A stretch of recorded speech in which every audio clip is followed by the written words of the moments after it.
preciso da sua atenção para que a gente tenha o máximo de aproveitamento desta palavra. Eu, particularmente, eu fico muito impactado quando eu abro a Bíblia no livro do profeta Jeremias.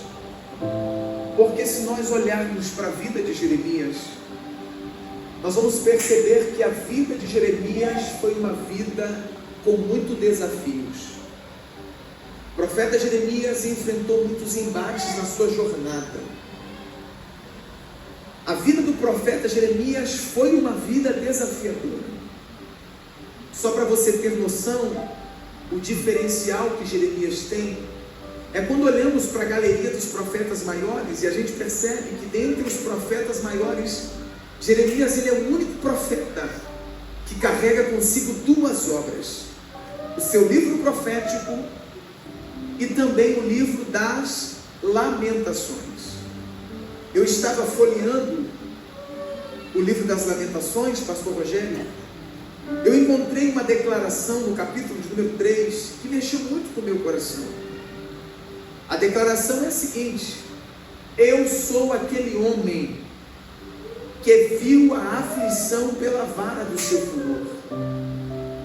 Ele me guiou e me fez andar em trevas e não na luz. Isso é para você ter noção o quão desafiador, o quão duro foi a jornada do profeta Jeremias. Isso começa no chamado de Deus para com Jeremias. No capítulo de número 1, quando Deus visita Jeremias, Deus visita Jeremias com uma chamada dizendo: Jeremias, eu te escolhi profeta às nações. Só que eu digo que Deus chama Jeremias à contramão, embora Jeremias ele é filho de Ilquias, que oficializava sacerdócio nas terras de Anatólia. Olhe para mim aqui.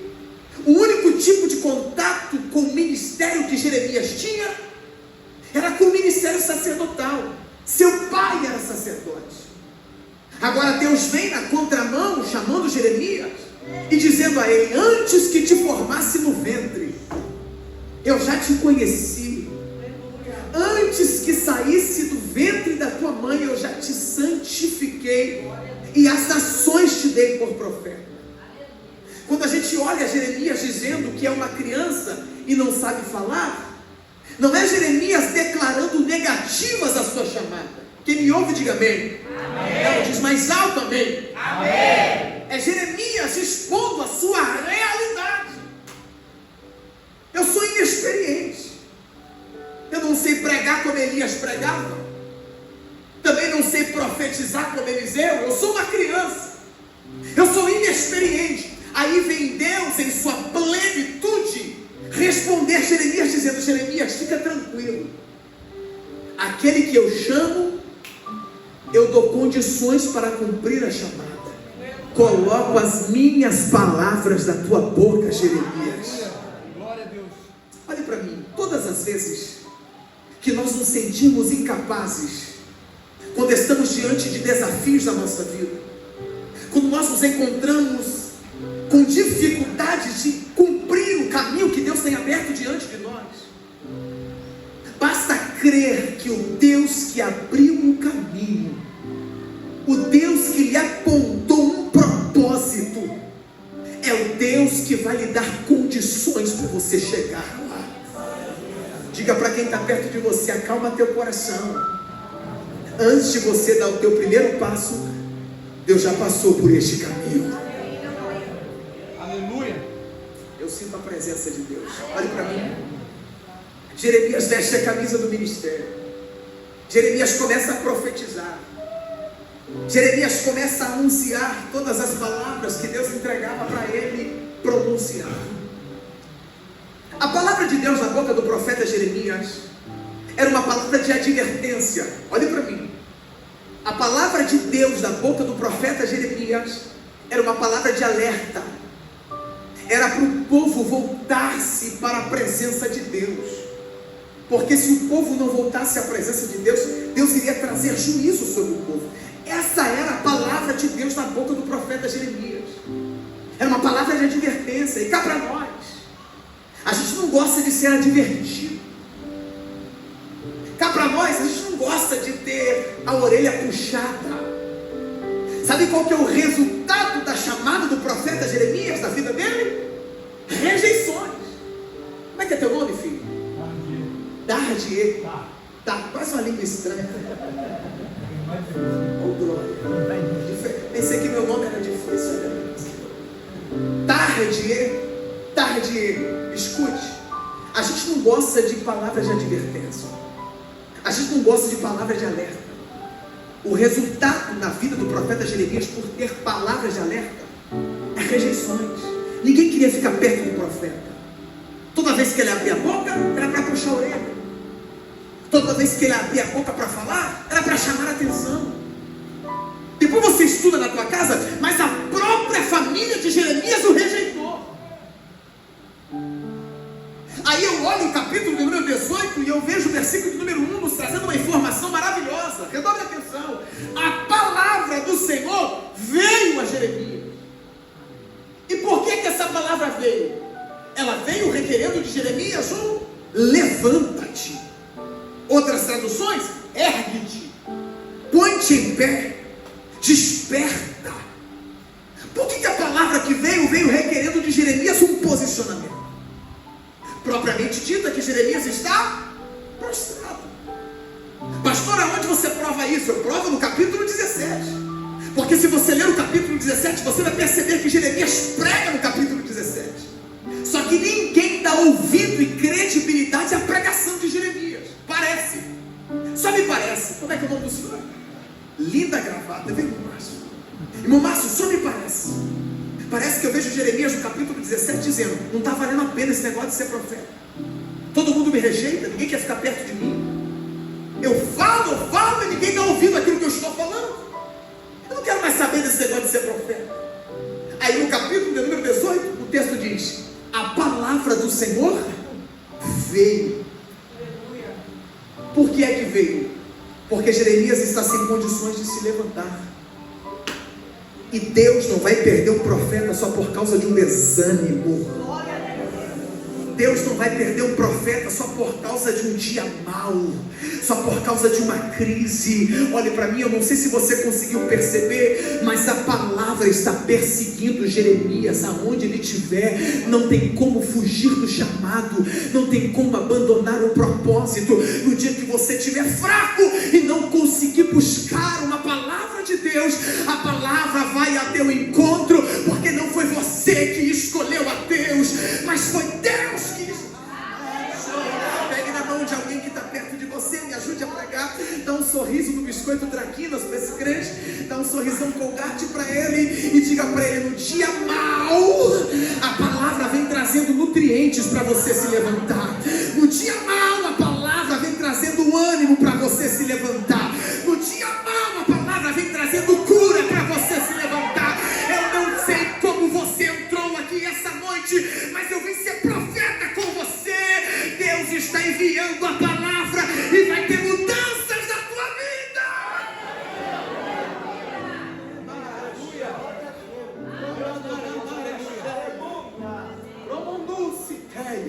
Santo é o Senhor Jesus, aleluia. Olhe para mim aqui, gente. Eu já estou caminhando para terminar a introdução ainda.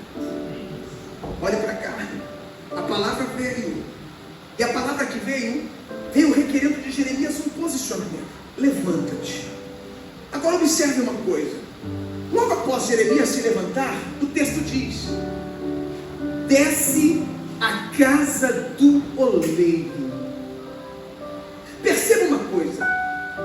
A palavra diretiva, a palavra de direção, só veio após a palavra de um posicionamento. Porque não existe direção sem posicionamento. Não existe caminho aberto sem posicionamento. Deus não vai quebrar princípios. Não tem lógica Deus abrir o caminho para alguém seguir, sendo que esse alguém não tem condições de dar passos. Ouça-me aqui. Antes de Deus dar a direção, primeiro Deus vai requerer um posicionamento. Cá para nós, Quem não tem posicionamento não tem nada na vida. Quem não tem certeza não tem nada na vida. Quem não tem fé, olhe para mim, não tem nada na vida. A fé é a convicção, é a certeza. E ninguém te desvia para lá e para cá porque você tem certeza. Quem tem posicionamento desfruta de uma identidade. Pegue na mão de alguém mais uma vez. Eu sou didático, vocês, alguns já me conhecem. Eu sou bem didático, mas pegue na mão desse irmão e diga para ele: você precisa ter posicionamento. Já ouviu alguém assim dizendo: estou perdido, estou perdido? Já ouviu alguém assim? Não é que está perdido, não é que está sem direção, é que está faltando posicionamento. Aleluia. O caminho só será liberado após o posicionamento. Glória a Deus. Eu estava lendo a Bíblia esses dias, encontrei com um texto tão maravilhoso e tão conhecido, só que nesse dia esse texto falou completamente diferente ao meu coração. Gênesis capítulo número 12, Deus visita Abrão em Ur dos Caldeus e faz promessas para ele, por sinal 7 promessas. Só que a chamada de Deus para a vida de Abrão é a seguinte: sai da tua terra, do meio da tua parentela e da casa de teus pais, e vai para uma terra que eu lhe mostrarei. O escritor aos Hebreus, quando está escrevendo a galeria dos heróis da fé, quando ele chega em Abraão, ele diz que Abraão, sendo chamado, ouviu, obedeceu e saiu, sem saber para onde ia. Eu queria só 3 ligados aqui agora. Ele saiu sem saber para onde ia. Mas sabe o que Deus falou comigo? Mais importante do que saber o lugar aonde tem que ir, é saber do lugar que não pode mais estar. Mais importante. Hoje a gente, já esqueci seu nome. Tarde. Mais importante do que o destino é saber do lugar que precisamos renunciar. Hoje a gente se prega muito sobre destino, né? O teu destino, você vai chegar. Só que mais importante do que saber o destino é saber o lugar que não pode mais pisar o pé. Posso profetizar? Eu libero uma palavra profética na tua vida. Destinos serão revelados. Aleluia. Após o teu posicionamento. Aleluia. Eu não sei como foi o teu ano de 2024, mas quem sabe no ano de 2024 você andou para a direita, andou para a esquerda, foi para frente, foi para trás, foi para cima, foi para baixo e não encontrou uma direção sólida, não encontrou uma direção concreta. Eu vim aqui nessa noite de domingo profetizar de olhos abertos a você. Se posicione e Deus lhe revelará um destino em 2025, e no final do ano vai ter culto de ação de graça lá na tua terra. A palavra de direção veio, e qual que é a direção? Desce a casa do oleiro, é lá te farei ouvir. Eu preciso de você ligado aqui, ouça. Lá te farei ouvir as minhas palavras. Jeremias é profeta, gente. Jeremias estava tendo contato com o ministério sacerdotal, só que Deus chamou ele para ser profeta. Então Jeremias é profeta. E qual que é o ministério profético? Receber a palavra de Deus e comunicar ao povo. Então sabe quem que é Jeremias? Jeremias é alguém acostumado a falar. Jeremias é alguém acostumado a comunicar aquilo que Deus falava para ele. Só que olha o que Deus está dizendo: vai para lá. Só que lá você não vai pregar, Jeremias. Lá você não vai profetizar. Lá você vai ouvir o que eu tenho a lhe dizer. Posso pregar? Ouvir é muito melhor do que falar. Isso é bíblico. A carta universal de Tiago está escrito: sejam aptos para ouvir, tardios para falar. A fé vem pelo ouvir a palavra de Deus. Salmo 62, o verso 11: uma coisa o Senhor me falou e 2 vezes eu ouvi. Percebeu que para falar é uma, e para ouvir é 2, porque ouvir é muito melhor do que falar. Já diziam os antigos: quem muito fala, dá bom dia. Entenderam, né? Está escrito diversas vezes no livro da Revelação, no Apocalipse: quem tem ouvidos para ouvir, que ouça. Olhe para mim, ouça teu pastor, ouça a tua liderança. Filhos, ouça teus pais. Pais, ouçam teus filhos. Maridos, ouça a esposa. Esposa, ouça o marido. Crede no Senhor vosso Deus e estará seguro. Crede nos teus profetas e prosperaremos.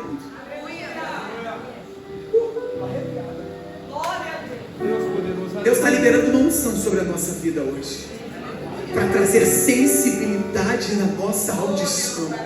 Não, para você melhorar o glória, perceba o que o texto vai dizer, versículo 3, pode colocar aí, Jeremias dizendo: e desci à casa do oleiro, e eis que ele estava fazendo a sua obra sobre as rodas. Perceba, ele foi disponível para ouvir, ele foi disposto, com os ouvidos aguçados, para ouvir o que Deus tinha a dizer. Só que em vez de ouvir, ele vê o oleiro trabalhando.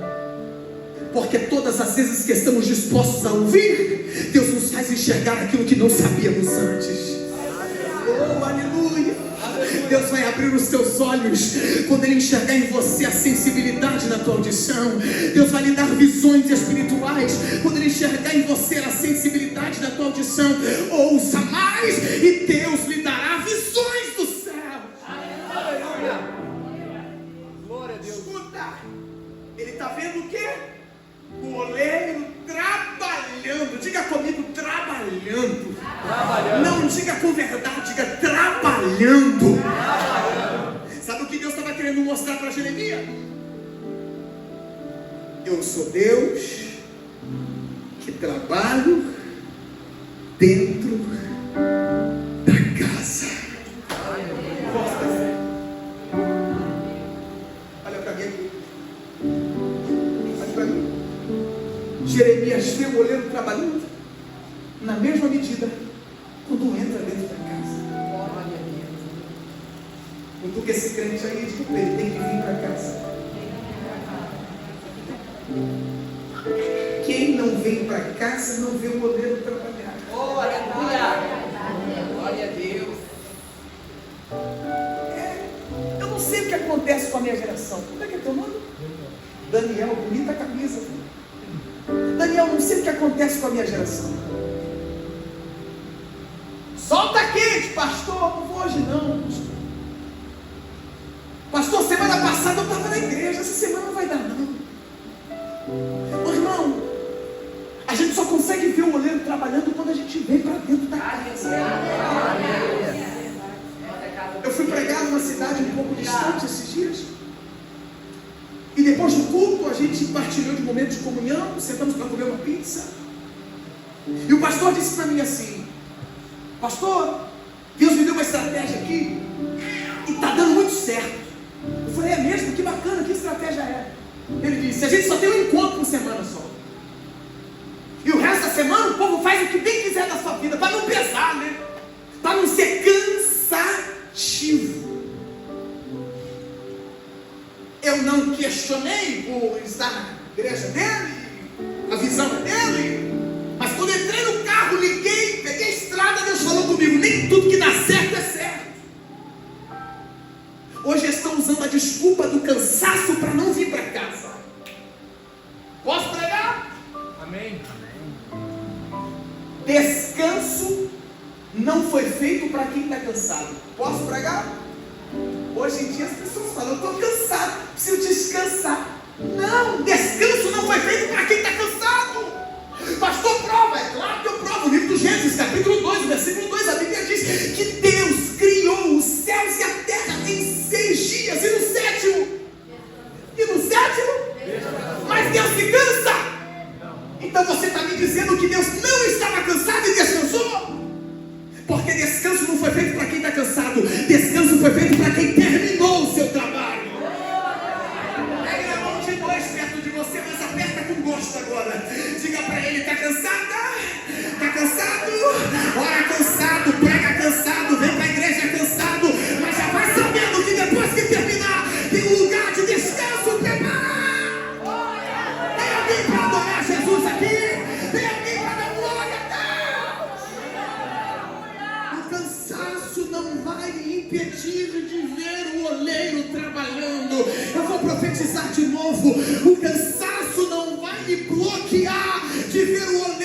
trabalhando. Hoje você veio para casa e ele nessa casa está trabalhando, está trabalhando, está trabalhando. Enquanto você está aqui, ele trabalha lá. Enquanto você está aqui, ele está trabalhando. Ai, meu Deus. Sinta as mãos do oleiro trabalhando. Sinta as mãos do oleiro trabalhando. Glória a Deus. Diego, vamos terminar agora. Tá? Escuta, ouça. Ele vê o oleiro trabalhando. Eu não vou falar também. Como é que é o teu? Abner. O texto vai dizer que a obra que o oleiro está fazendo, de repente se quebra. E detalhe, essa quebra aqui não tem a ver com o oleiro. Essa quebra aqui tem a ver com o próprio vaso. Não foi o oleiro que quebrou o vaso. Foi o vaso que se quebrou na mão do oleiro. Sabe essa quebra aqui? São as nossas alianças erradas. São os nossos ambientes errados. Essa quebra aqui é a gente que fala o que não devia falar. É a gente que abre o coração para pessoas que nós não temos acesso ao coração delas. O oleiro está trabalhando e o vaso se quebra. Só que eu acho tão maravilhoso porque o texto diz: e tornou a fazer dele. Olhe para mim aqui. A essência é a mesma. O barro é o mesmo. Só que o vaso é outro. Aleluia. Aleluia. Glória a Deus. Aleluia. Tornou a fazer dele quem? O que restou? Ah, como eu queria você ligado nessa palavra aqui. Quão valioso é o que fica. Eu vou melhorar. Quão valioso é o que resta. Na maioria das vezes, o que fica é mais importante do que aquilo que se vai. Uau. Na maioria das vezes, lembra Jesus contando a parábola do bom samaritano? Um mercador está saindo de Jerusalém para Jericó, é surpreendido no meio do caminho por assaltantes, vão bater nele, roubar os seus pertences. Só que o texto diz: e o deixaram. Roubou os pertences, bateu nele, mas deixaram alguma coisa. Pastor, o que deixaram? Deixaram o coração batendo, deixaram o sangue correndo na veia, deixaram o pulmão respirando, deixaram vida. E tudo que Deus precisa para agir com restauração é que o teu coração esteja batendo dentro de você. Meu Deus, aleluia. Eu estou terminando. Olhe para mim aqui. O que ficou? Os carros, o barro. Deus não erra nas suas escolhas, irmãos. Eu vou repetir. Deus não erra nas suas escolhas. Por que Ele pega o que restou para fazer um outro vaso? Porque me parece que eu vejo o oleiro lá no barranco para pegar o barro. Ele define muito bem o barro que Ele coloca em cima da roda, ainda que se quebre. Mas foi o oleiro que escolheu o barro. Ou você acha que Deus não sabia dos seus problemas? Ponta do meu nariz aqui, olhe para cá. Ou você acha que Deus não sabia das suas depressões, das suas crises, das suas dificuldades? É claro que Deus sabia, mas mesmo Deus sabendo de tudo isso, Ele decidiu te escolher e te colocou em cima da roda. Pastor, mas eu me quebrei semana passada. Não importa, Ele está disposto a lhe fazer um outro vaso. Ele está disposto a restaurar a tua vida.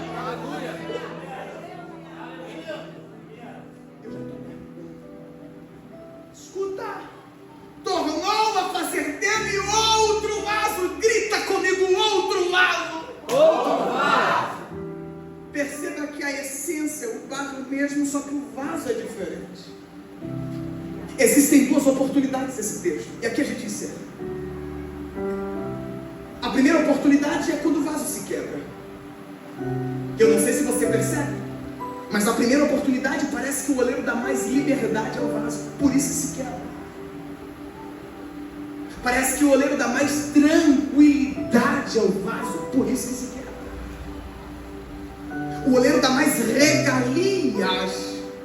ao vaso, por isso que se quebra. Tem gente que não pode ter muita liberdade, que se quebra. Melado demais, se lambuza. Só que o oleiro vai dar a outra oportunidade. Só que agora não tem tanta liberdade como da primeira. Não tem tanta tranquilidade como da primeira. Agora é conforme a vontade do oleiro. Aleluia. Deus poderoso, aleluia. Agora é do jeito de Deus. Agora é segundo a vontade de Deus. E cá para nós, quando é a vontade de Deus, Ele não vai pedir opinião, Ele logo arranca o que tem que arrancar. Quando é a vontade de Deus, Ele aperta quando necessário. Na segunda oportunidade, não dá para se vestir como se vestia na primeira oportunidade. Agora é do jeito de Deus. Na segunda oportunidade, não dá para ter o mesmo linguajar que tinha na primeira oportunidade. Agora é do jeito de Deus. Na segunda oportunidade, não dá para frequentar os mesmos ambientes que frequentava na primeira oportunidade. Agora é do jeito de Deus. Só que me escuta, quando nós aceitamos a vontade de Deus, ela é boa, ela é perfeita e ela é agradável. Já que é boa, perfeita e agradável, há uma garantia. E qual é? Não vai se quebrar de novo. Não vai se estragar de novo. Não vai se quebrar. Porque a mão do oleiro é que sustenta.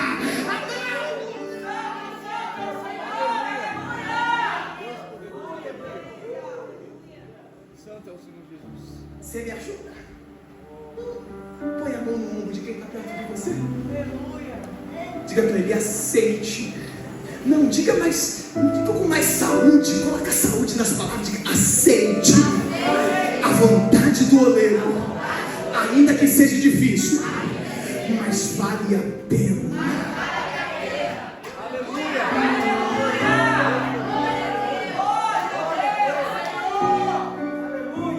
Quando a gente aceita a vontade de Deus, ainda que seja difícil, complicado, as coisas ficam apertadas. E vale uma palavra aqui? Aquilo que não custa nada também não vale nada. Você quer se anotar? Como diz o pastor Bruninho, que pregou, acho que o domingo passado aqui, anota na capa da Bíblia, vai cair na prova. Aquilo que não custa nada também não vale nada. Se está fácil demais, pula fora que não é de Deus. Mas se está tendo dificuldade, continua, porque vai. Eu termino aqui. Olhe para cá. Quando a gente aceita a vontade do oleiro, sabe o que acontece? O vaso fica pronto. Só na terra. Pegou? Olha para mim. Quando a gente aceita os apertos, as dificuldades, os processos, o vaso fica pronto.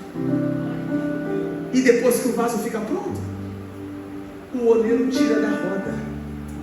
Aleluia. Glória a Deus, aleluia.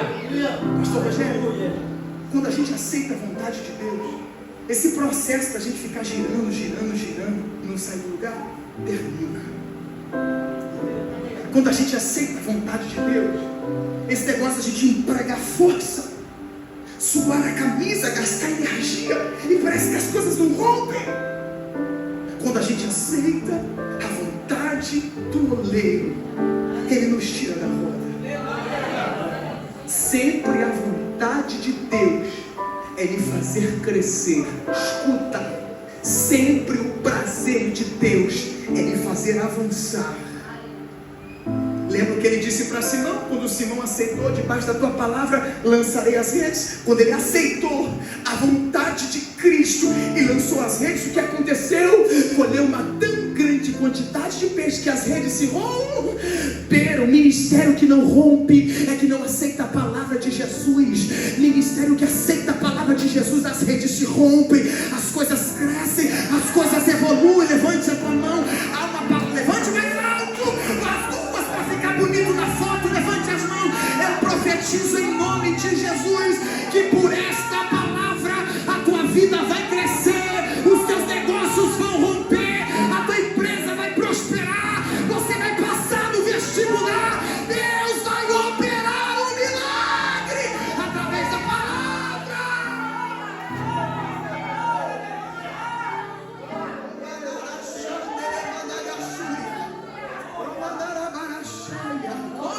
se quer. Meu Deus, eu sinto a presença de Deus aqui.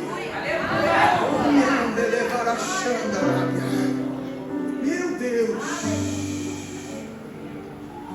Como é que é o nome do irmão que veio ter oportunidade aqui de branco?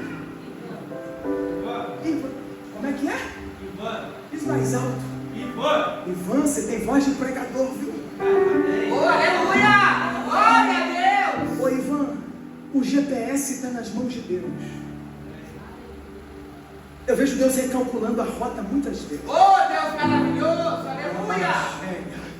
E todas as vezes que Deus recalculou a rota, eu vejo Deus dizendo ao meu coração: livramento eu dei a ele. Oh, Deus maravilhoso! Grande Deus! Não era para você ter entrado naquela rua, não era para você ter passado por aquele lugar. Deus recalculou a tua rota. Era Deus te dando livramento. Eu ouço barulho de moto. Parecia uma cilada que iam te assaltar, iam ceifar a tua vida. Mas grande é a obra de Deus da tua vida. Ele te deu livramento para dizer: nele o maligno não toca. Eu vou cumprir a promessa que eu tenho de usar na minha casa, diz o Senhor dos Exércitos. Você não tem noção, Ivan, o amor de Deus com você. Se prepare, porque este ano é ano de Deus amolar ferramentas na tua vida. As oportunidades virão e Deus vai lhe fazer usado nas mãos do Senhor. Recebe. Dá um abraço nele, meu irmão, por favor. O senhor que está do lado, dá um abraço nele. Isso, mas um abraço bem apertado, porque nesse abraço desce uma unção de Deus sobre a tua vida. Recebe aí agora.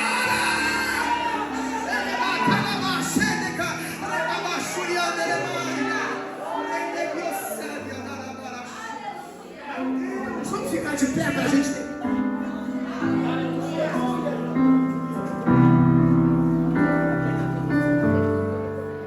Escuta, o processo da roda termina. Vamos cantar. Tira o vaso. E para onde que coloca o vaso? Diga comigo: fogo. Ou fornalha. Ou forno. E eu estava estudando, pastor Rogério, e aqui a gente encerra que quando tira o vaso da roda e coloca ele no fogo, ou forno, ou fornalha, não pode se aumentar na temperatura máxima de uma vez, senão o vaso não suporta. O vaso abre trincas, o vaso racha, o vaso se quebra. Como que o oleiro tem que fazer? Ele vai aumentando a temperatura gradativamente. Olha para mim, assim é na nossa vida. O oleiro nunca vai aumentar a temperatura gradativamente. Você já percebeu um culto como esse? Você chegou, sentou aí, estava até abrindo boca. Aí começou os louvores, começou as oportunidades. Já está no momento da palavra. Eu sei que você está todo arrepiado porque Deus está aqui. O oleiro vai aumentando a temperatura gradativamente. É assim na nossa vida. Como é que eu olho para o Senhor? Ô Jonas, o senhor lembra a primeira vez que o senhor pisou na igreja? A primeira vez que o senhor levantou as mãos para Jesus? Como começou a obra de Deus na tua vida, Jonas? Você não era o fujão da Bíblia, não? Glória a Deus. Aleluia. Ele foi aumentando a temperatura para você chegar onde chegou. Foi gradativamente. Pastor Rogério, eu me lembro, eu tinha 16 anos de idade, ano de 2006. Esse ano eu vou fazer 34. Não parece, mas já vou fazer. Eu aceitei a Jesus em uma igreja que fui convidado. E eu confesso aos irmãos, depois do dia que eu aceitei Jesus, eu fiquei de 2 a 3 meses sem voltar na igreja, de tão assustado que eu fiquei. Eu fiquei do lado de um canela de fogo. O culto acontecendo, o louvor acontecendo. Ele começou a falar uma língua estranha do meu lado. Eu falei: meu Deus, a igreja é um manicômio esse negócio. Aí teve um momento da oração, um colocou a mão na cabeça do outro, o outro caiu no chão, começou a tremer. Eu falei: pronto, que negócio é esse? Até sonhei com aquilo. Mas depois de 3 meses, uma fagulha no meu coração voltou. aumentou. Eu senti vontade de voltar para a igreja. Aí eu passei a ir à igreja uma vez por mês. Eu ia, ficava um pouco assustado, mas já estava me acostumando. Já começava a levantar a mão, já chorava, já sentia algo diferente ali. Até que um dia armaram para mim. E sabe o que fizeram? Me convidaram para um final de semana numa chácara. Falaram que era lazer do pessoal da igreja. Eu falei, maravilha, então vou. Eu não sabia que era um retiro espiritual. Eu fui para lá. Eu lembro que na manhã de sábado, naquele dia, ele decidiu aumentar a minha temperatura. Pastor, o que aconteceu? Eu fui batizado com o Espírito Santo. Olha para mim aqui, quem me ouve, diga amém. Amém. Diz mais alto, amém. Amém. Já parou para pensar? Qual que é a expectativa de Deus em relação a uma reunião como essa? Vou descer de novo. Olha para mim. Eu saí da minha casa para vir à igreja, era cerca de 5:30 da tarde. Eu vim com muita expectativa para cá, esperando receber, esperando pregar uma boa mensagem, expectativa do pregador, encontrar um povo atento à palavra. Já parou para pensar qual que é a expectativa, irmã Ivan? A expectativa do pastor Rogério para o culto de domingo. Já parou para pensar qual que é a expectativa do teu pastor? A expectativa do pastor para o culto de domingo é as famílias reunidas, presença de Deus na casa, louvor acontecendo, tudo saindo conforme o planejado. Qual que é a expectativa do ministério de louvor? É na hora do louvor, o céu abrir, a unção descer, a graça se manifestar em nós. Já parou para pensar qual que é a expectativa de Deus em relação a uma reunião como essa? O mais interessado em aumentar a temperatura se chama Espírito Santo. O mais interessado